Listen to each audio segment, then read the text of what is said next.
jika partai-partai itu 2 tahun sebelum pemilu sudah harus berkompetisi dengan presiden, dan mereka tahu persis seperti apa suasana kompetisi, belum tentu semua partai punya keberanian. Karena pemilu masih jauh. Bayangkan kalau partai-partai itu disingkirin oleh presiden. Dari awal ya? Dari awal. Oh, emangnya enak beroposisi? Iya. Buat mereka kan ada pertimbangan pragmatis yang pasti lebih penting daripada sekedar gagah menentang lalu kemudian beroposisi gitu. Saya tidak terlalu percaya bahwa partai akan melakukan itu. Jadi demokrasi itu tidak pernah berjalan linier. Nah, karena itu kalau kita lihat keadaan kita sekarang, menurut kita lagi saya, mundur nih? Apa lagi maju atau biasa tidak aja? pernah demokrasi di Indonesia sejak tahun 98 terancam seserius sekarang. Oh gitu? Menurut saya. Ya. Di hari ini, kira-kira siapa yang punya kans untuk maju di 2029 dengan sistem terbuka, tidak adanya presidensial threshold ini?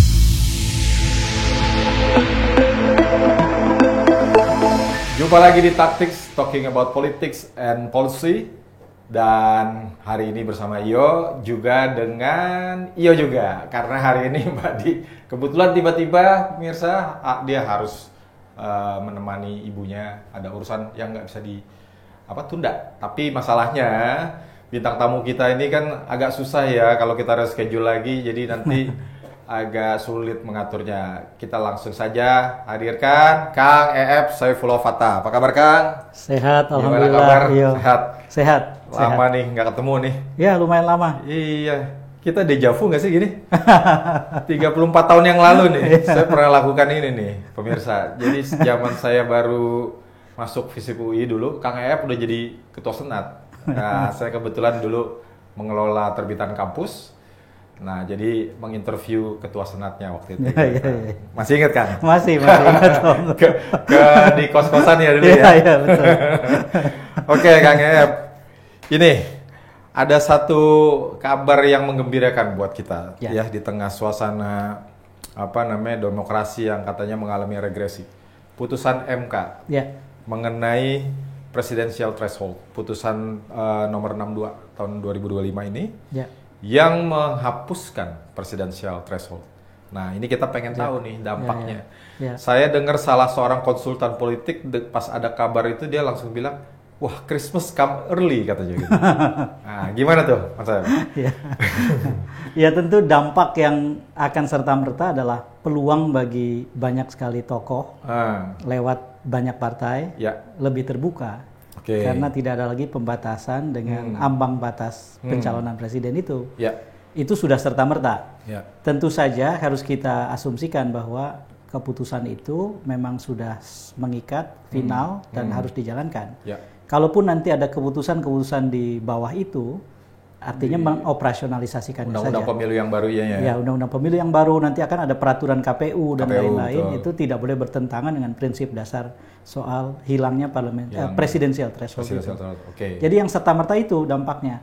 Tetapi jangan terlalu cepat membayangkan bahwa misalnya ini akan serta-merta berdampak pada lebih sehatnya pemilihan presiden. Akan banyaknya kandidat yang berkualitas yang muncul. Apalagi kalau loncat terlalu cepat, terlalu jauh dengan mengatakan bahwa 2029 akhirnya kita akan punya presiden yang sesuai kita inginkan misalnya. Itu masih jauh loh. Itu masih jauh. Karena kenapa gitu? Ada beberapa proses politik yang harus dihitung selepas keputusan MK keluar. Setidak-tidaknya pertama, tentu saja tidak semua partai bahagia dengan hilangnya presidensial threshold. Karena terutama partai-partai yang selama ini menjadi poros. Partai yang besar yang kemudian karena besarnya ia menjadi semacam daya magnet yang akan menarik partai-partai yang lain, membangun koalisi di seputar mereka.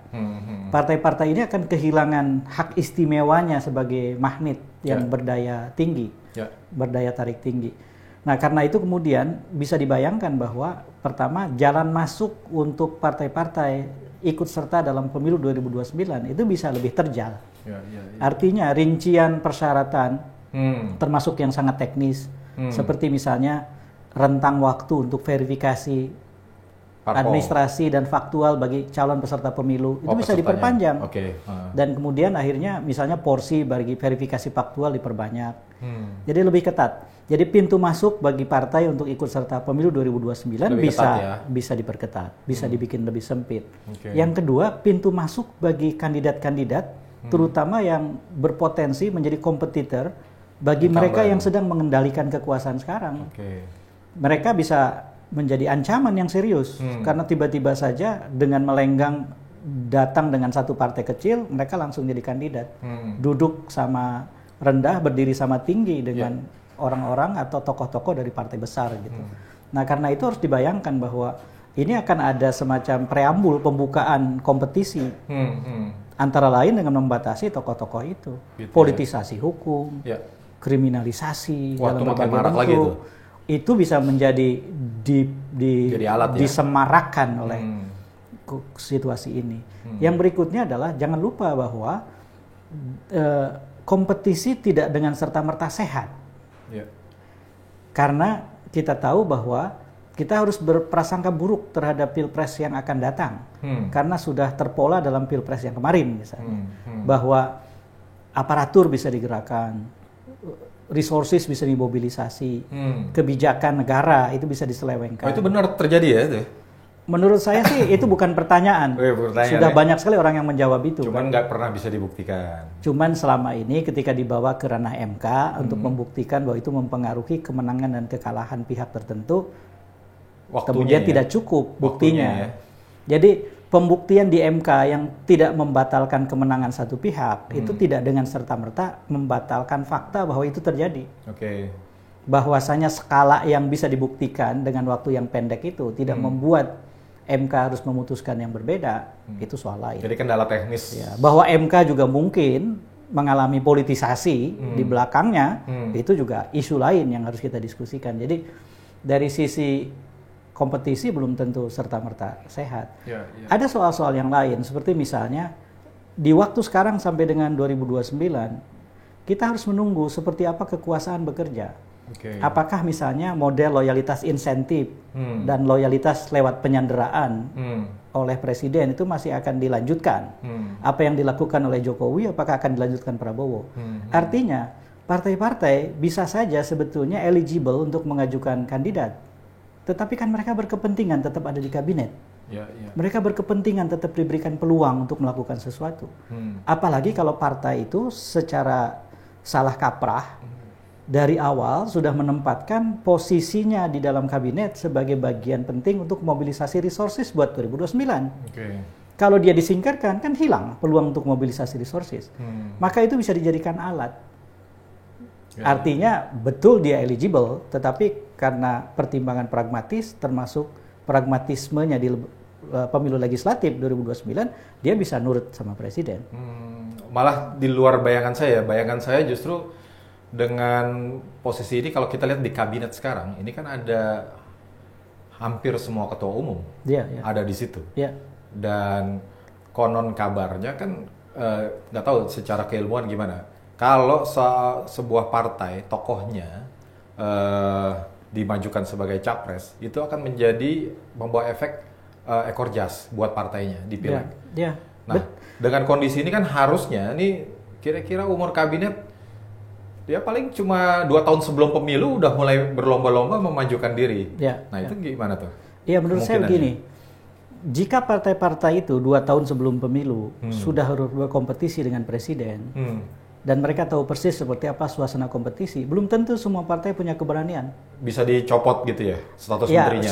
Sudah pasti kalau pencopotan. Tapi katakanlah misalnya atas nama kepentingan partainya, dia melakukan sesuatu yang dramatis, dengan tegas mendeklarasikan ketua umum sebagai calon presiden. Artinya berhadapan dengan presiden petahana kan? Betul. Bukan hanya dicopot dari jabatannya, tapi pada saat yang sama semua akses terhadap resourcesnya bisa dibatasi. Jadi nggak semudah itu juga. Tidak semudah itu juga. Nah, inilah susahnya ada kabar baik di tengah tempat kita yang penuh asap gitu. Di tengah demokrasi yang tidak baik-baik saja. Gitu ya. Jadi kabar sebaik apapun ya harus kita sikapi dengan serius. Jangan terlalu senang dulu gitu ya. Jangan terlalu tergesa-gesa senang. Nah, ini kan MK juga sebetulnya dalam memberi keputusan itu dia ada beberapa pertimbangan. Dia juga nggak ingin terlalu banyak calon gitu. Walaupun dia sekali lagi mungkin mendorong ya Undang-Undang Nomor 6 itu kan, Pasal 6 itu kan bahwa dimungkinkan second round, tapi MK juga nggak ingin ada banyak calon. Nah itu apakah juga apa tuh arti makna catatan MK itu tuh? Ya, catatan MK tentu akan menjadi semacam dasar pertimbangan yang memang ditunggu oleh sejumlah partai. Artinya itu tadi, partai-partai jadi punya dasar sekarang untuk mengatakan bahwa kita harus lebih ketat. Kita tidak proses menyaring peserta jadi pemilunya. Jadi pintu masuk menuju pemilunya yang dipersempit. Sehingga banyak pihak yang kemarin misalnya melenggang untuk bisa jadi peserta pemilu, bisa jadi dipersulit dengan sejumlah hal. Nah, itu dampak dari catatan MK.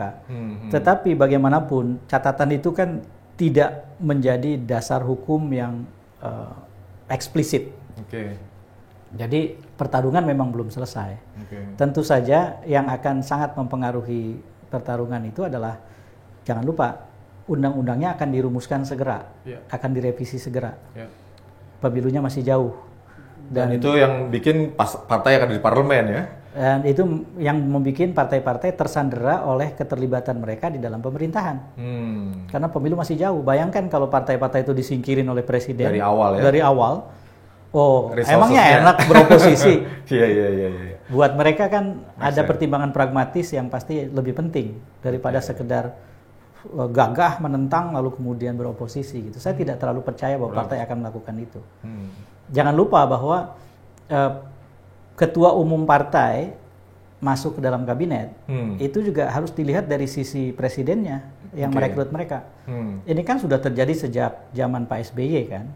Ketika Pak SBY itu rata-rata pimpinan partai itu menjadi bagian dari kabinet, dan Pak SBY membagi kursi kabinet itu. Ada forum komunikasi bersama lah waktu bahkan itu ya.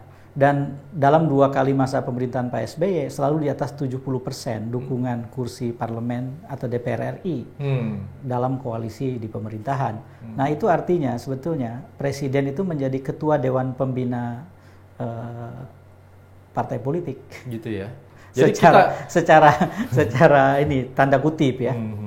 Ini kan jadi lucu ya, kita ini katanya presidensial, tapi sebenarnya kuasi parlementer juga ya jadinya. Ya memang pembanding dari kita yang barangkali paling dekat itu Amerika Latin.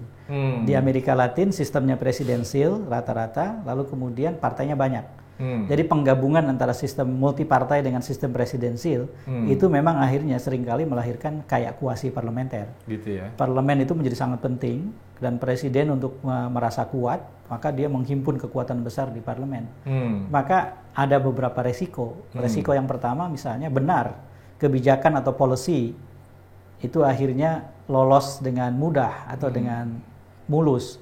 Tapi pada saat yang sama pengawasan terhadap policy, sikap-sikap kritis terhadap policy yang diinginkan disuarakan di DPR sebagai perpanjangan dari aspirasi rakyat itu tidak kita temui. Resiko-resiko itu. Artinya di sini parlemen tidak menjalankan perannya sebagai fungsi keuangan, legislasi ya kan, dan kontrol gitu ya. Jadi ada 3 fungsi itu, tapi sebetulnya dalam ilmu politik ada fungsi lain yang sangat mendasar dari parlemen, fungsi perwakilan. Jadi selain fungsi-fungsi yang dijamin oleh undang-undang itu, fungsi budgeting, fungsi pengawasan, dan fungsi pembuatan undang-undang, itu fungsi representasi atau keterwakilan, mewakili rakyat dengan sistem yang berlaku. Itulah yang seringkali dikorbankan. Ya 3 itu aja juga masih sering dikorbankan gitu terutama ya? Pengawasannya ya. Kalau regulasi misalnya fungsinya diukur dari seberapa cepat dan seberapa banyak bersetuju DPR dengan eksekutif dijadikan ukuran, ya artinya fungsional, berfungsi gitu. Tapi pengawasan itu artinya ada sisi lain, pertimbangan lain, ada perhitungan-perhitungan teknokratis lain yang harus dihadirkan DPR menghadapi kebijakan-kebijakan. Nggak hanya jadi tukang stempel gitu ya? Iya betul. Nah itu yang seringkali jadi masalah. Di sisi yang lain, seperti di Amerika Latin, kalau kemudian presiden itu terlalu berani dengan mengambil sedikit saja dari partai di parlemen menjadi bagian dari koalisi pemerintahannya, maka bisa jadi ada deadlock institusional. Gitu ya. Jadi institutional deadlock itu terjadi ketika berbagai keputusan sulit dibuat karena oposisi atau apapun namanya, pengawasan, kontrol di parlemen, di DPR itu begitu kuatnya sehingga tidak mudah pemerintah eksekutif yang dipilih lewat pemilihan presiden ini menjalankan fungsinya. Jadi memang ada dua sisi yang harus dikelola dalam sistem seperti kita. Ada nggak contoh dari negara Amerika Latin yang kira-kira mendekati ideal gitu?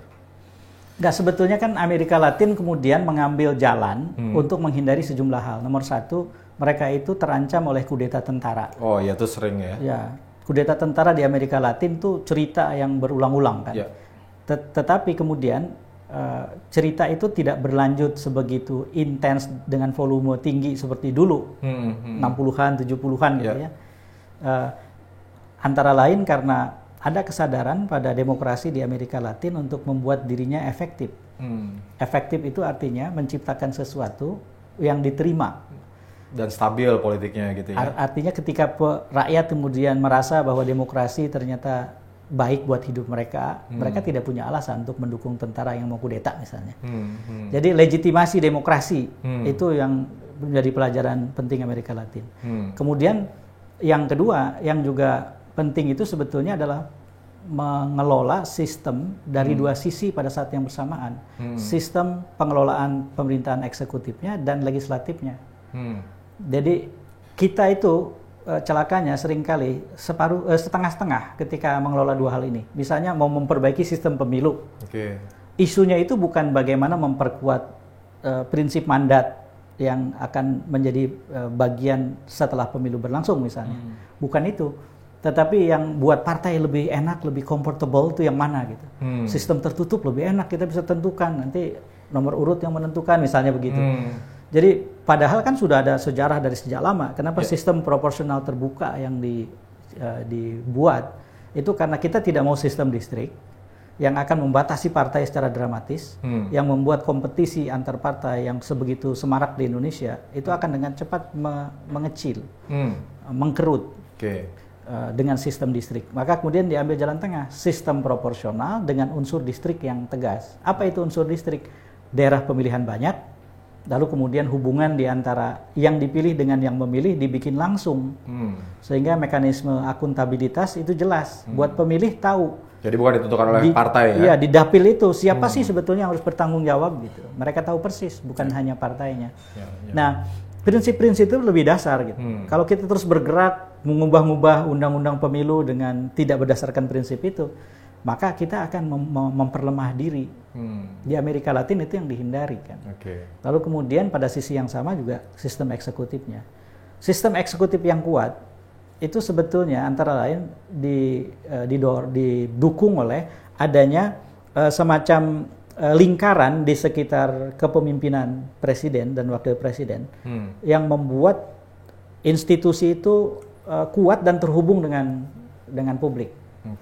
Jadi di Amerika Latin itu ada satu teori yang kalau pakai bahasa sehari-hari disebut kaca buram istana.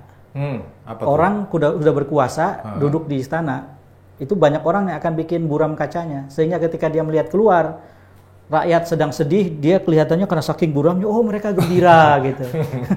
Rakyat itu protes gitu, oh mereka begitu mendukung saya gitu. Itu kaca istana itu buram. Siapa yang memburamkan? Lingkaran di sekitarnya itu. Nah maka kalau itu tidak dikelola dengan baik juga mungkin menjauhkan demokrasi kita dari rakyat. Yang saya khawatirkan adalah akhirnya yang menyerah itu rakyat, pemilih. Mereka akhirnya dengan cepat berkesimpulan bahwa demokrasi tidak baik untuk kami. Langsung ada yang serta-merta melihat Cina gitu ya? Ya misalnya, lalu akhirnya penguasa yang sentralistik mengendalikan, otoriter segala macam jadi pilihan gitu. Yang kayak begini, yang penting hidup kita lebih baik. Gitu. Jadi ini tantangan di Indonesia yang sangat serius sekarang. Gitu ya. Oke, terlepas dari ini kabar baik atau setengah baik gitu ya putusan MK. Tapi ini kalau dilihat dari sisi MK-nya sendiri gimana nih, Kang Ep? Karena kalau saya lihat ini semacam ada upaya turn back dari MK setelah kemarin dianggap sebagai turut serta melemahkan demokrasi dengan putusan MK yang 90 yang meloloskan Gibran menjadi wapres.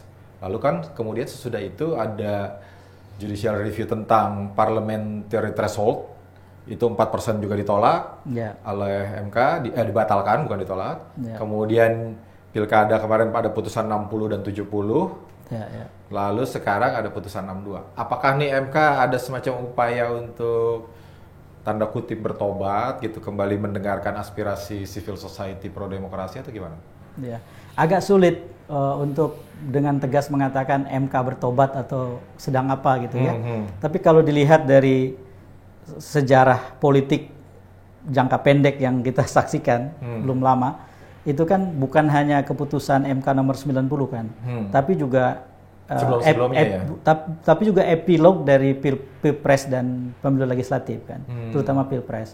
Karena ketika terjadi persidangan di MK, terus kemudian keputusannya seperti yang kita tahu gitu, publik itu pada saat itu sudah berkesimpulan, kalau kita lihat hasil survei atau obrolan di media sosial dan lain-lain, publik berkesimpulan bahwa MK ya memang seperti itu, sulit diharapkan.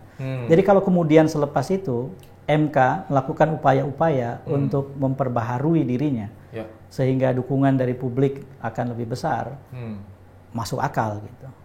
Jadi kalau dalam filsafat ilmu sosial itu disebut sebagai kebenaran logis, belum tentu kebenaran faktual. Gitu, kita tidak tahu apakah faktanya MK sedang bertobat atau tidak. Tapi dari sisi logika, logis sekali kalau kemudian orang berkesimpulan MK sedang memperbaiki citranya di mata banyak orang. Citra arahnya gitu ya.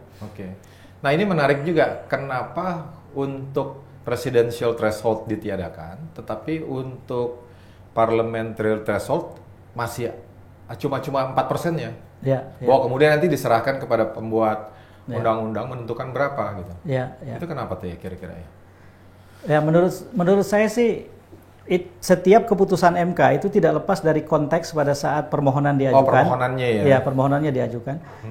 Jadi bunyi permohonan itu akan ikut menentukan keputusan MK kan?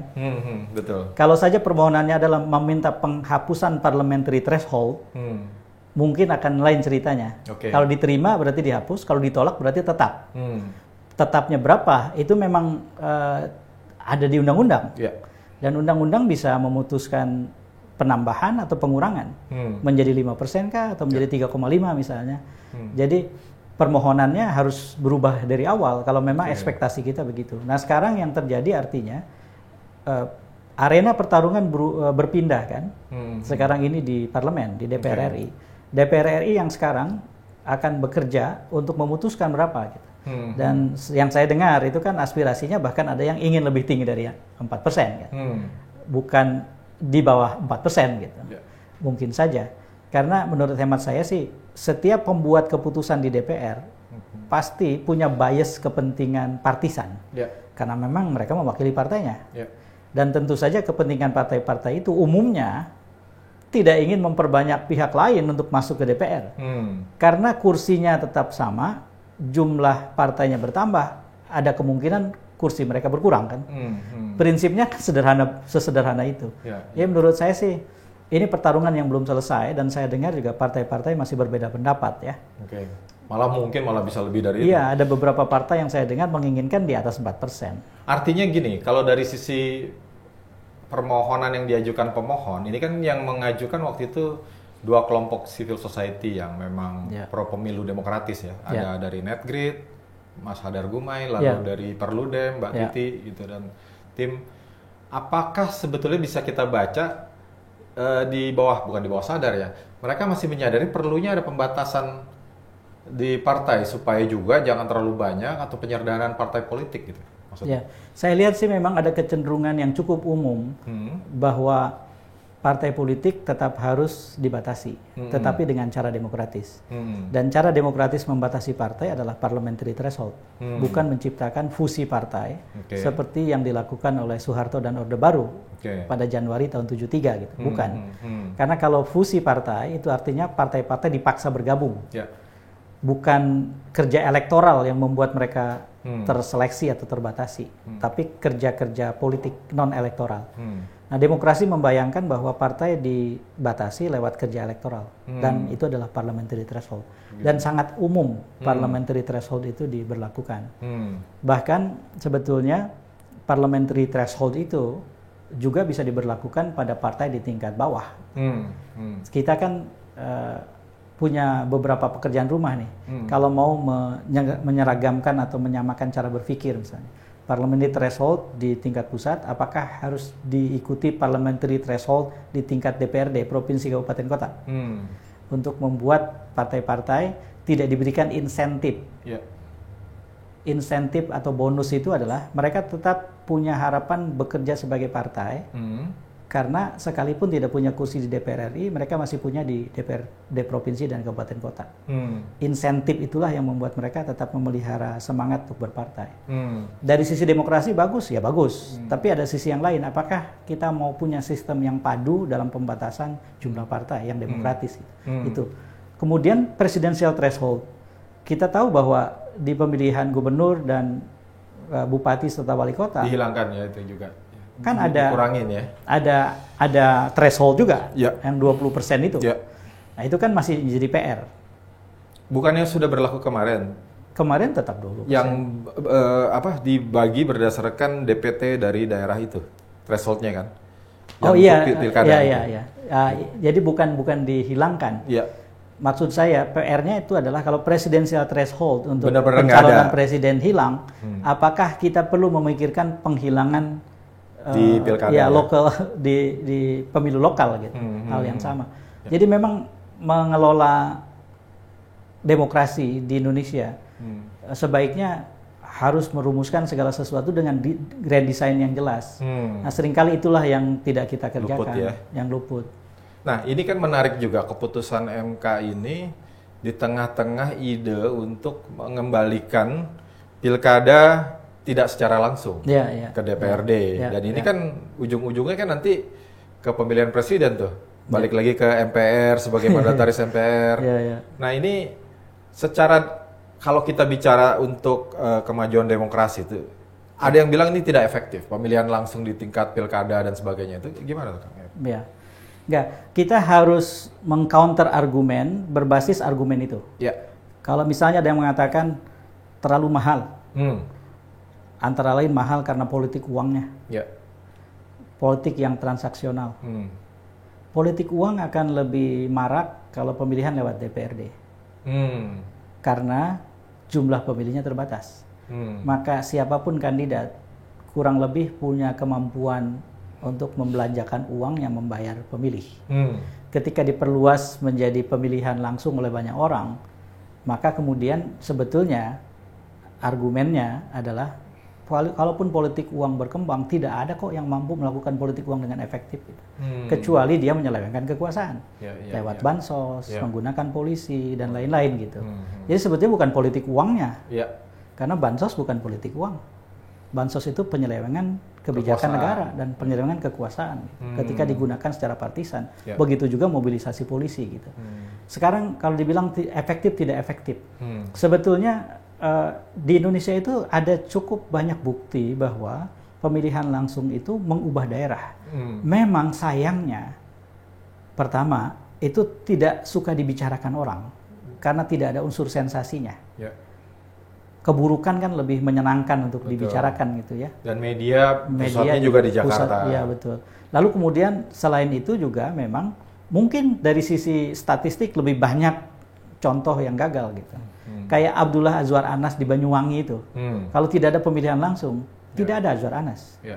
Dan tidak ada perubahan Banyuwangi. Kalau nggak ada pemilihan langsung juga nggak ada Jokowi sebagai wali kota Solo. Kota Solo, tidak ada Gibran sebagai Solo gitu dan seterusnya gitu. Nah, tetapi di luar itu sebetulnya prinsip dasar demokrasi mengatakan bahwa kedaulatan rakyat itu tidak bisa dikompromikan. Kenapa orang harus menentukan hal-hal paling pokok, termasuk memilih pemimpin itu karena wujud kedaulatan rakyat. Tetapi yang lebih penting dari itu sebetulnya adalah dengan basis kedaulatan rakyat, maka demokrasi masuk ke prinsip berikutnya, yaitu penegakan mandat. Jadi daulat rakyat dan mandat itu bagian penting dari pemilihan langsung. Mandat yang diberikan oleh rakyat lewat pemilihan langsung itu menghubungkan si pemimpin dengan rakyat. Jadi kalaupun ada vonis buat pemimpin, vonisnya dari rakyat. Betul. Bayangkan kalau lewat DPR, mandat itu tidak ada pada rakyat sebetulnya. Jadi kalau dari sisi demokrasi sudah jelas itu kemunduran. Dan ini saya bilang begini, bukan karena saya memimpin lembaga usaha di bidang riset dan konsultasi politik atau political marketing, yang salah satu core bisnisnya adalah pendampingan pilkada selain pemilu, bukan. Bahkan sedikit cerita, waktu Mendagri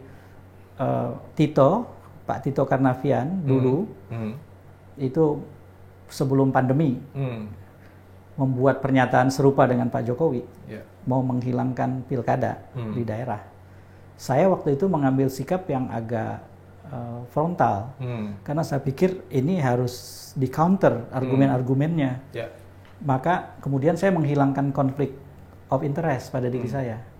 Maka tanggal 29 Februari tahun 2020, sengaja saya pilih tanggal 29 Februari karena kan tidak berulang setiap tahun. Betul. Saya mendirikan satu lembaga usaha yang bidangnya adalah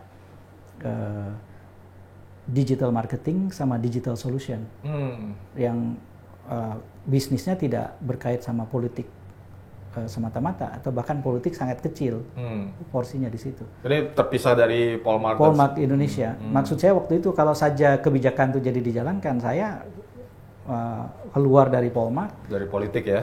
Dari Polmark Indonesia, sehingga kemudian ketika saya bersikap, sikap saya tidak mengandung konflik of interest gitu, karena seolah-olah membela kepentingan perusahaan gitu. Nah, dalam isu ini saya dalam posisi yang sama nih, sebagai orang yang lama di kampus gitu ya, sebagai orang yang dibesarkan dengan cara berpikir di kampus, kalau ada prinsip-prinsip dasar yang tidak boleh dikompromikan gitu, dan harus dibela, ya harus kita bela gitu. Nah, soal logika politik uang nih saya setuju banget nih. Jadi memang benar nggak bisa gitu ya. Dan masyarakat kan juga sudah terbiasa dibilang ambil uangnya, belum tentu pilih orangnya kan, kira-kira gitu. Berarti kan ini memang memindahkan yang jatahnya tadi buat rakyat jadi jatah ke parlemen. Tapi ada argumen lain yang efektivitas program dari pusat sampai ke daerah. Nah itu gimana tuh? Nah sebetulnya begini. Orde Baru membayangkan Indonesia itu harus dikelola dari Jakarta, sehingga prinsip sentralisme itu penting. Bahkan dulu sempat jadi isu besar kan, ketika Perumahan Nasional atau Perumnas membangun rumah di Papua, mereka bikin kayak model di Jawa kan, dan di tempat yang lain. Rumah-rumah ditinggalkan, orang Papua menganggap bukan kayak begitu rumah gitu. Itu saking ekstrimnya bagaimana sentralisasi dibuat gitu. Karena mereka kan di bawah buat taruh ternak, segala macam gitu kan. Kalau kita kan di Jawa terpisah. Gitu. Buat mereka itu bukan rumah gitu. Nah, saya hanya ingin mencontohkan bagaimana sentralisme itu biayanya sudah kita tahu dulu, gitu. Bagaimana bahaya dan resikonya. Cara berpikir tadi itu adalah cara berpikir sentralisme, bahwa seolah-olah daerah itu adalah perpanjangan tangan pusat, bahwa pusatlah yang harus menjalankan, yang punya visi, misi, program, daerah menjalankan gitu. Nggak bisa begitu. Indonesia terlalu bineka, terlalu beragam untuk bisa dibikin seperti itu. Yang menurut saya, yang belum kita lakukan itu sebetulnya adalah mencari benchmark dari praktek otonomi daerah yang membuat daerah berkembang. Lumayan banyak.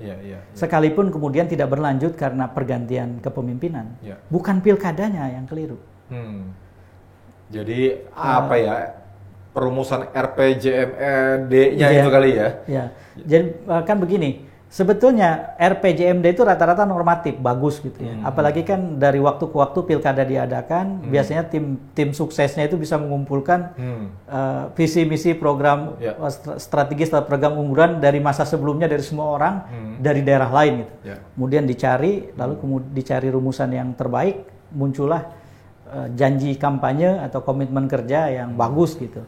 Jadi dari sisi normatif tidak ada masalah. Continuity-nya kan problemnya itu adalah seringkali adalah pada kepemimpinan.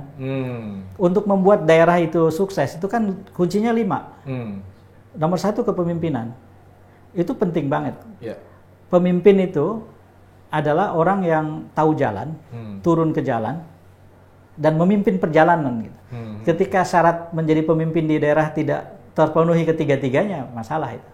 Dia tahu jalan, tapi tidak turun ke jalan, artinya tidak bergerak bersama rakyatnya, tidak memimpin perjalanan, apalagi gitu. Dia menjadi contoh, dia otentik gitu. Dia menuju ke satu prinsip yang diperjuangkan, dia sendiri menjalankan prinsip itu gitu. Yang kedua, manajemen pemerintahan. Manajemen pemerintahan itu kaitannya dengan birokrasi. Banyak sekali kepala daerah yang gagal karena gagal mengelola birokrasi, berkonflik dengan birokrasi. Tidak usah disebutkan contohnya karena ini akan menyangkut nama ya. Di beberapa kabupaten di Jawa itu cerita banyak sekali tempat.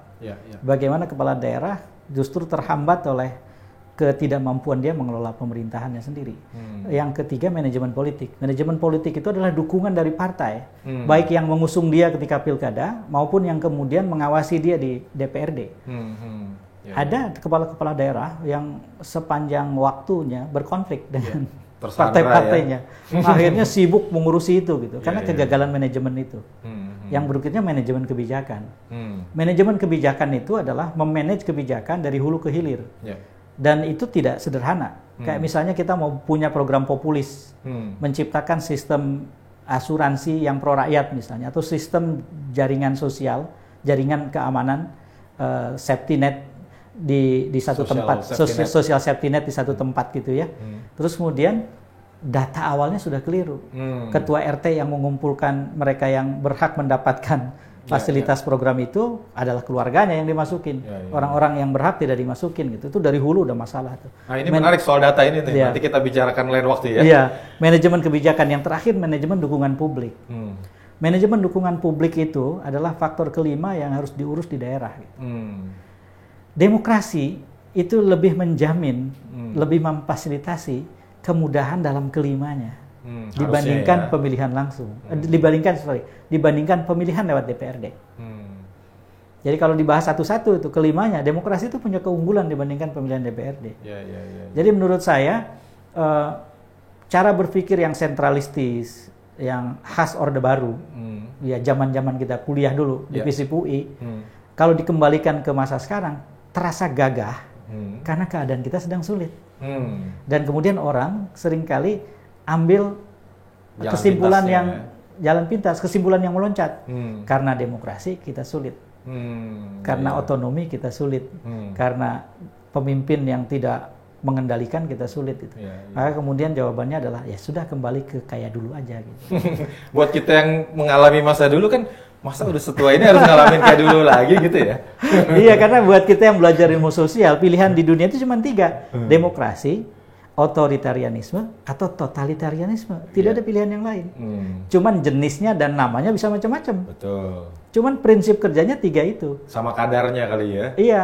Semakin dia tidak leluasa, tidak bebas, tidak membebaskan partisipasi, tidak bertanggung jawab, maka semakin totaliter. Yang ada di tengah otoriter gitu. Demokrasi itu makanya sering dikatakan di ilmu politik adalah cara yang paling sulit, tetapi terbukti hasilnya yang terbaik. Iya, dan 3 pemenang Nobel ekonomi kan kira-kira tesisnya mirip-mirip. Negara yang demokrasinya membaik, ekonominya juga akan membaik ya. Sampai yang terakhir tuh pemenang ekonomi terakhir kan, dulu Amartya Sen pertama tuh. Dan pas 98 juga itu kejadiannya kan. Lalu siapa? Grameen Bank itu? Muhammad Yunus. Nah, terakhir itu ya. Saya lupa namanya. Kalau di politik juga memang ada teori yang menghubungkan pembangunan dan demokrasi. Dan teori umum yang ini Adam Jaworski dan 4 orang profesor menulis buku tentang itu, demokrasi dan pembangunan. Seringkali orang di Indonesia mengutip hanya separuh. Dengan mengatakan bahwa demokrasi bisa berjalan baik dan stabil di negara-negara dengan pendapatan per kapita $6.000 ke atas. Jadi harus sukses dulu gitu ya. Kesimpulan keduanya dilupakan. Negara-negara itu hampir seluruhnya mencapai $6.000 lewat demokrasi. Benar. Jadi demokrasi mengantarkan kita dulu ke situ, lalu kemudian menstabilkan dirinya. Kalau zaman dulu kita selalu takutin rakyat belum siap. Belum siap. Sekarang pun itu kan diulang lagi. Nah, kita kembali ke tadi putusan MK tadi ya. Kita coba berandai-andai nih. Kan dibilang kalau Pilpres itu figur person lebih menentukan daripada figur partai. Kalau kita coba teropong nih, bukan mendahului waktunya Kang ya. Di hari ini Kira-kira siapa yang punya kans untuk maju di 2029 dengan sistem terbuka, tidak adanya presidensial threshold ini? Ada 2 orang. Prabowo dan Gibran. Oh gitu? Masa cuma itu? Enggak, kan kita urutan. Oh iya, oke. Prabowo, Gibran. Karena mereka panggungnya luas, nasional, dan saya yakin sebetulnya kalau di istilah ilmu politik namanya kohabitasi. Kohabitasi itu adalah 2 pemimpin yang bersatu, sebetulnya basis mereka, haluan mereka beda. Tapi mereka harus menahkodai kapal yang sama. Nah, mereka punya panggung, tapi kan belum terbukti karena belum ada yang survei terbaru ya. Iya. Nah. Tapi artinya ketika yang lain berkampanye, mereka bekerja. Itu beda. Yeah. Nah, kalau yang sekarang ke jajaran yang kampanye ya, kan menurut saya dengan dihapuskannya presidensial threshold, sekarang ini terjadi kecenderungan tokoh-tokoh yang punya popularitas, yang merasa punya kans, punya potensi jadi calon pemimpin nasional, itu punya kepentingan untuk melirik dan bergabung dengan partai dari awal. Sekecil apapun partai itu, kalau dia eligible, bisa ikut pemilu, artinya bisa jadi kendaraan. Di sisi yang lain, partai-partai sekarang pada saat yang sama sedang punya kemungkinan untuk bisa menggait tokoh-tokoh yang tadinya tidak pernah melirik mereka kan. Betul. Jadi ini ada simbiosis mutualistis ya. Jadi ada kepentingan dan kebutuhan yang sama di antara 2 pihak berjalin kelindan. Nah, ini membuat kita harus mendata orang-orang yang sudah memimpin partai. Itu urutan kedua. Jadi urutan pertama adalah pemimpin yang ada. Prabowo, Gibran. Bahkan yang saya bayangkan bukan Prabowo dan Gibran, Prabowo versus Gibran. Apalagi dengan hilangnya presidensial threshold kan. Gibran tinggal minta ke adiknya PSI yang kalau lolos bisa eligible mengusung Gibran kan. Kan gitu kira-kira cerita mudahnya. Nggak mungkin ke PDI ya? Nggak mungkin ke PDI. Iya. Ngapain ngambil jalan itu kan. Apalagi mungkin kongres luar biasa atau kongres sendiri belum tentu bisa dimenangkan selama ada Mbak Mega kan. Sulit menurut saya. Jadi level pertama itu mereka. Level kedua adalah orang-orang yang sekarang ini sudah mapan memimpin partai. Jadi ketum partai. Menjadi pemimpin partai. Sekarang insentifnya itu sangat jelas. Apalagi kalau kemudian partainya punya AD dan ART yang mempersilahkan yang bersangkutan menjadi pemilik kekuasaan terbesar untuk membuat keputusan, termasuk pencalonan. Maka disebut aja lah itu semua. Jadi Bu Mega juga berpotensi. Atau orang yang diinginkan Bu Mega. Muhaimin Iskandar, Zulkifli Hasan, AHY, Surya Paloh atau orang yang diinginkan Surya Paloh, Bahlil, dan lain-lain. Nah, problemnya kemudian adalah kenyataan adanya potensi di level kedua ini, itulah yang akan dikelola oleh mereka yang di level pertama tadi, 2 orang itu, terutama Prabowo Subianto. Karena banyak sekali orang yang kita sebut tadi berkepentingan untuk ada di pemerintahan dan mengambil manfaat ekonomi, politik, dan elektoral suatu ketika dari keberadaan mereka di pemerintahan. Maka kemudian di level yang pertama itu punya kendali terhadap level yang kedua. Nah sekarang yang justru kemudian harus dihitung adalah di level ketiga ada partai-partai yang tidak terintegrasi ke dalam itu. Nah ini yang menjadi kuda hitam dari permainan. Nah ini yang mencari tokoh gitu ya? Mencari tokoh mencari mereka gitu. Kayak misalnya keputusan Surya Paloh dan Nasdem untuk tidak ada dalam pemerintahan, tidak memasukkan atau ya saya tidak tahu cerita sebenarnya seperti apa. Pokoknya tidak punya menteri di kabinet. Itu bisa punya nilai elektoral yang strategis jadinya. Dianggap sebagai karena oposisi. Dari awal bisa sangat leluasa menyiapkan jalan buat siapapun. Gak takut tadi kehilangan resources dan segala macam ya. Iya, betul. Nah jadi maka kalau dulu misalnya Nasdem mendukung Anies, mengusung Anies dengan cara itu, sekarang bisa berbeda tuh. Kalau Anies perlu Nasdem, Nasdem perlu Anies, bisa saja ada komunikasi atau Anies dengan yang lain misalnya. Nah, yang ingin saya sebut level ketiga ini, yaitu pimpinan partai dan partai yang di luar mereka. Itu yang justru yang tidak bisa kita hitung. Karena variabelnya terlalu banyak. Nah, level ketiga ini nih, saya anggap aja mantan tokoh-tokoh, mantan kontestan sebelumnya lah, yang namanya muncul di survei-survei. Terutama yang tidak terafiliasi dengan partai yang level kedua tadi. Betul. Misalnya Mas Anies gitu ya. Atau Ganjar. atau bahkan Ahok misalnya, yang di survei-survei lalu kan suaranya kan di atas parpol semua tuh. Apa parpol-parpol yang di dalam sistem nggak tertarik juga ngangkat mereka? Menurut saya, ketika partai-partai yang di dalam punya kesempatan untuk mengajukan dirinya sendiri gitu. Pasti orientasi pertamanya adalah ke pimpinan. Walaupun elektabilitasnya di bawah partainya loh. Iya. Ya kan Caimin kan di bawah partainya elektabilitasnya. Iya. Sekalipun misalnya ada keadaan semacam itu, mereka tahu persis bahwa minimal dengan ketua umum menjadi kandidat, maka kait-mengait dengan kemungkinan bisa meningkatkan elektabilitas partainya. Ada tuh ya, kepentingan itunya ya. Karena mereka tidak punya kerikuhan untuk berkampanye dalam ranah pilpres dan pileg pada saat yang bersamaan kan. Jadi memang terlalu jauh menurut saya membayangkan bahwa orang seperti Ahok atau Ganjar itu diminatinya bukan oleh PDI Perjuangan gitu. Iya. Apalagi ada sejarah kemarin kan yang sangat menyakitkan buat PDI Perjuangan. Justru menurut saya partai seperti PDI Perjuangan dan partai-partai yang lain yang ada di luar itu sedang punya kesempatan untuk menjadi kuda hitam. Dan mereka tidak akan terbelenggu atau terbatasi oleh rekayasa dalam pemerintahan dengan pemecatan menteri, reshuffle kabinet dan lain-lain. Tapi kan saya bilang tadi, dinamikanya bukan hanya itu, tapi ada penyempitan jalan masuk buat partai. Kalau partai itu terlalu kecil, dibatasi, bisa jadi nggak masuk. Yang kedua, ada penyempitan jalan buat kandidat. Kandidat-kandidat akan bisa dikriminalisasi dari jauh-jauh hari. Ya, ini memang permainan politik yang pasti akan jadi menarik buat kita ya, tapi juga krusial buat mereka. Dalam politik itu ada prinsip, jangan keluar kepagian, jangan pulang kemalaman. Harus good timing lah ya. Iya, kalau pulang kepagian tidak kelihatan, pulang ke malam tidak kelihatan, atau terlambat gitu. Nah, jadi ketua umum partai kalau saya lihat dia punya dua keuntungan loh. Selain satu dia bisa meningkatkan elektabilitas partainya dengan dia memajukan diri, kedua bargaining di putaran kedua tuh. Ya. Secara apa? Saya nggak tahu. Secara keuangan politik mungkin atau posisi ke depannya jadi bagus kan? Jadi menurut saya salah satu hal yang mungkin harus kita cermati betul adalah jangan sampai ada perekayasaan sistem pemilu presiden yang membuat ada penyesuaian baru lagi berkaitan dengan 1 dan 2 putaran.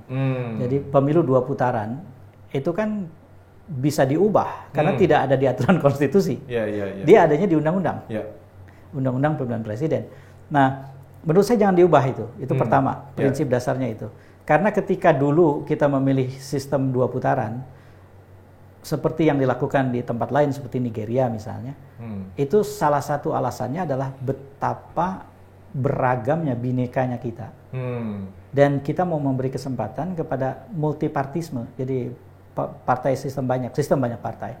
Maka kemudian bahaya sekali kalau dengan simple majority, langsung menang, mayoritas sederhana, terus seorang kandidat bisa langsung jadi presiden di tempat yang seperti kita. Gitu. Pertama itu prinsipnya. Maka berbasis prinsip itu, baru kita masuk ke diskusi berikutnya. Memang salah satu implikasi dari pemilu presiden 2 putaran adalah putaran pertama. Ketika banyak kandidat, itu sebetulnya kayak semacam gladi resik bagi pembentukan pemerintahan sesungguhnya. Pertarungan yang sesungguhnya akan terjadi dalam aliansi dan realiansi putaran kedua kan. Disitulah kemudian partai-partai akan merapat. Nah, bagaimanapun itu lebih demokratis dibandingkan dari awal kita cuma 2 pasang, 3 pasang. Dan polarisasinya juga nggak setajam itu ya. Iya, kalau betul. Kita membuka keran. Semakin sedikit, apalagi hanya 2 kandidat gitu, head to head gitu, polarisasi akan semakin tegas itu. Dan kita sudah tahulah seperti apa resikonya. Jadi dari sisi demokrasi ada banyak kebaikannya, cuman memang kita harus atur. Dan kita masih lihat masih panjang nih perjalanan. Masih panjang ya. Nah, kembali ke pertanyaan saya di awal, bener nggak ini Christmas come early buat seperti Kang Ep nih?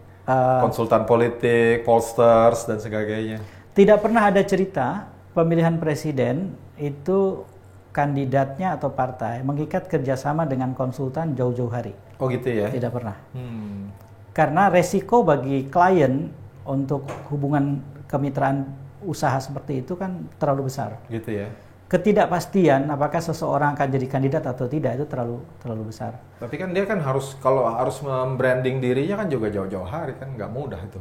Iya, cuman skala kerjasama dengan perusahaan konsultannya akan terbatas saja. Gitu ya. Jadi kerjasama branding. Padahal kerjasama yang menyeluruh dalam rangka pendampingan Pilpres itulah yang disebut sebagai Christmas. Itu bukan Christmas, itu libur biasa, hari Minggu aja. Jadi libur kejepit. Jadi menurut saya yang justru sekarang ini sedang terjadi buat lembaga usaha riset dan konsultan adalah kenyataan tidak akan ada pilkada di tengah-tengah. Iya. Jadi dari mulai sekarang sampai dengan pemilu berikutnya itu tidak akan ada kontestasi. Jadi hidupnya 5 tahun sekali aja gitu ya? Iya. Nah inilah yang menurut saya sih menjadi tantangan penting buat lembaga-lembaga riset dan konsultasi. Gitu. Dan seberapa kreatif mereka membangun dirinya, mempertahankan dirinya untuk survive dalam situasi ini. Itu yang lebih menjadi isu serius, bukan gitu, Christmas datang terlalu awal, bukan.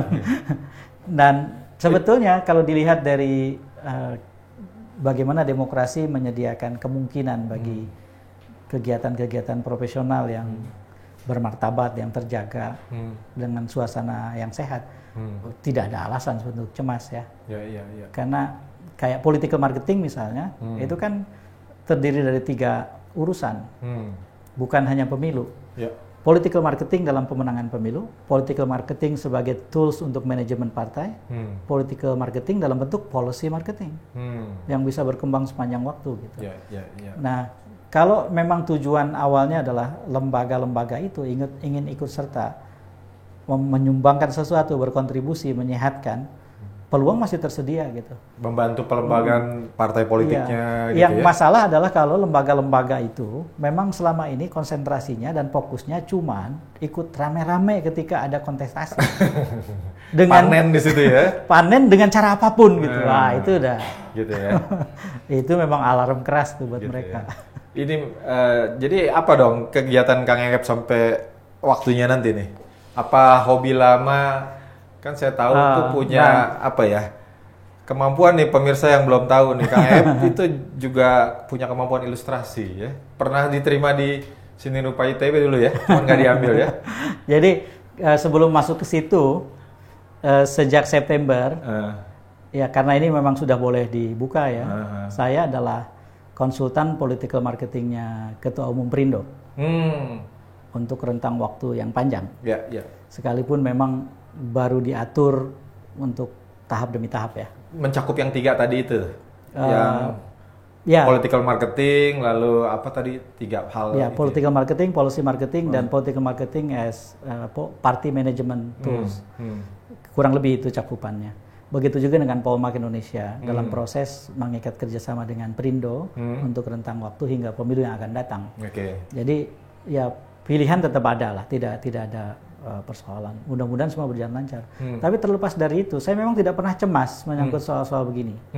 Tidak pernah cemas karena menurut saya konyol kalau kita bikin lembaga usaha terus betul-betul hanya menumpukan diri pada event tertentu yang tidak tergantikan gitu. Pilkada atau pemilu, kalau tidak ada itu kemudian celaka gitu. Itu harus bergulir terus gitu ya? Iya, harus ada visi tentang apa yang harus dikerjakan, ada atau tidak ada pemilu gitu. Menulis cerpen enggak nih Kang Ep? Ini kan saya lihat nih, wah ini pemirsa Kang Ep juga dari SMP apa SMA ini? Kalau menulis dari SD. Dari SD. Tapi yang mulai lumayan serius dari SMA lah. Ini ada kumpulan cerpen yang ditulis waktu kelas 2 SMA. Waktu SMA. Kelas 1 dan kelas 2 SMA. Ini baru dibikin lagi karena baru ketemu minggu lalu di gudang. Tadi sebelum kesini mampir dulu di Snap ini. Tuh, ada tulisan tentang Pak Harto. Anak SMA udah nulis tentang Pak Harto. Nah, kalau yang ini apa nih? Baru sekarang nih? Ini tahun lalu. Tahun lalu ya? Terbit Maret tahun lalu. Kumpulan cerpen yang kebanyakan pernah dimuat di Kompas, Republika. Kalau ini ya cerpen-cerpen awal saya. Tapi menarik loh, kita membaca seorang Ep dari SMA itu seperti apa gitu ya. Saya menggambar juga. Ini kemampuan ilustrasinya nih pemirsa nih di dalam sampul buku. Ini juga sama, ini gambar saya. Oh gitu. Ronald Reagan itu Ronald Reagan ya? Ya. Oke. Itu gambar saya waktu SMA. Ya. Saya pernah gambar kayak gini, saya kirim ke Pak Tinosiden. Oh. Jawabannya bagus. Waktu SD, bagus. Bagus. Oke. Nah, terakhir nih Kang Ep. Kalau kita balik lagi, mengarah ke progresi demokrasi. Kan ada yang bilang teori setelah 7 kali pemilu langsung, kita akan mencapai kematangan demokrasi. Nah, kita kan sudah berapa kali nih sejak reformasi? 99, 2004, 2009, 2014, 19, 2024. Nanti yang ketujuh itu 2029. Nah, masih sahih nggak kira-kira teori itu? Jadi sebetulnya ada banyak versi tentang konsolidasi demokrasi itu. Ada yang mengatakan bahwa terjadi 2 kali sirkulasi kepemimpinan nasional secara damai dengan transisi yang melembaga, maka demokrasi dianggap matang. Ada yang mengatakan begitu. Ada yang mengukur seperti tadi, 5 atau 7 kali pemilihan umum yang berlangsung secara demokratis, maka demokrasi terkonsolidasikan. Ada lagi yang mengajukan syarat yang lebih berat, yaitu sudah terbangunnya budaya demokratis. Kita sekarang di mana nih? Menurut saya begini, demokrasi itu tidak pernah didefinisikan sekali untuk selamanya. Dan setiap demokrasi terancam untuk mengalami kemunduran. Jadi demokrasi itu tidak pernah berjalan linear. Nah, karena itu kalau kita lihat keadaan kita sekarang, menurut kita lagi mundur nih. Apa lagi maju atau biasa tidak aja? pernah demokrasi di Indonesia sejak tahun 98 terancam seserius sekarang. Oh gitu. Menurut saya. Ancaman paling serius buat demokrasi di Indonesia adalah tahun-tahun ini, 2023, 2024 sekarang, ke depannya. Bahkan beberapa orang seperti Sukidi misalnya mengatakan demokrasi sudah mati gitu. Saya tidak se-ekstrim itu. Demokrasi terancam mati, sedang dibunuh dalam pembunuhan yang sangat serius gitu. Tapi justru itu menurut saya selalu ada hikmah di balik peristiwa seperti ini. Salah satu hikmahnya adalah Jokowi berjasa untuk mengumpulkan banyak sekali civil society yang selama ini tidak pernah duduk bareng kan. Coba bayangkan proses pemilu kemarin 2024. Saya ke banyak forum bertemu banyak orang yang selama ini terpisah-pisah gitu.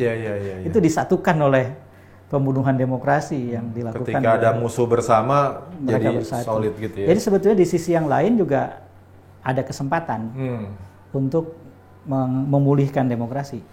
Ancamannya sangat serius, pengumpulan kekuatan demokratis juga terjadi tidak pernah seserius sekarang sebetulnya. Asal kita bisa mengatur nafas. Karena jangan membayangkan ini sprint, ini harus membayangkan sebagai maraton. Saya mau cerita, memang ini cerita agak lama ya. Saya pernah diundang oleh Kementerian Luar Negeri Jepang menjelang pemilu presiden yang kedua, jadi tahun 2008. Lalu kemudian bertemulah antara lain dengan sejumlah tokoh akademisi, intelektual, dan lain-lain gitu. Kita ngobrol, karena pertanyaan dari mereka adalah apa yang keliru dan apa yang harus diluruskan tentang demokrasi Indonesia. Tentu saya bercerita tentang aspek-aspek negatif tentang demokrasi Indonesia. Ada satu orang profesor yang tiba-tiba mengingatkan saya, menurut saya berhenti untuk terlalu pesimis. Kenapa? Karena demokrasi Anda itu demokrasi yang muda. Kita kalau belum 100 tahun ya. Kalau dia sakit, itu seperti umumnya manusia yang sakit dalam usia muda. Anda bisa melakukan regenerasi sel misalnya sangat cepat dibandingkan dengan Jepang yang demokrasinya sudah tua. Dibandingkan dengan banyak tempat yang demokrasinya lebih tua dari Indonesia. Oh, Jepang udah tua juga demokrasinya? Bukannya dia fasis sebelumnya? Setelah Perang Dunia, terus kemudian kan berproses mengalami demokratisasi lewat sistem parlementer mereka kan, sekalipun tetap ada kaisar gitu ya, dengan sistem yang unik. Bagaimanapun kan dari sisi pertarungan elektoral mereka demokratis, mereka demokratis. Ya paling tidak orang Jepang menganggap mereka sudah lama berdemokrasi dibandingkan Indonesia gitu. Jangan-jangan dianggap dari restorasi Meiji lagi. Pokoknya itu udah panjang. Nah jadi menurut saya benar juga tuh. Jadi mungkin cara kita melihat harus diubah. Recovery-nya juga lebih cepat ya, kalau anak muda sakit ya. Betul, jangan menganggap bahwa demokrasi Indonesia itu tua renta yang dibunuh dengan satu pukulan uppercut gitu, terus kemudian terjengkang dan mati gitu. Kita bangkit lagi, tidak KO kita sampai akhir ronde nanti gitu. Jadi ini yang harus kita suarakan ke banyak pihak ya. Dan regenerasi pemikiran demokrasi itu yang diperlukan juga ke generasi berikut gitu ya. Betul. Dan sebetulnya cikal bakalnya tersedia kan. Semua instrumen di sekitar generasi milenial, zilenial dan alpha atau beta nanti itu kan instrumen demokratis kan. Ada jurnalisme misalnya gitu ya. Jurnalisme dulu kegiatan elitis, sekarang jurnalisme kegiatan semua orang. Ya, citizen journalism gitu ya. Betul, semua orang jadi jurnalis gitu. Bahkan dalam tingkat tertentu kegiatan kesenian kebudayaan dulu kan elitis. Sekarang semua orang bisa jadi penyair. Tinggal nge-tweet aja. Kalau kemudian ada orang bilang saya lu jelek, unfollow aja lu gitu. Susah amat. Jadi instrumen demokratis itu tersedia sekarang gitu. Jadi mestinya mereka bisa kita harapkan menjadi lebih demokratis dari kita, dari paling nggak punya instrumen sosial kebudayaan yang sebetulnya tersedia gitu. Nah ini yang mesti kita jaga supaya jangan diberangus lagi kembali ke masa lalu gitu ya. Oke, terima kasih. Sama-sama, yo, terima kasih. Pemirsa, kita ketemu lagi di berikut. Jangan lupa tekan tombol subscribe dan like dan komen atau usulan-usulan untuk topik yang akan kita bahas ke depan. Sampai jumpa.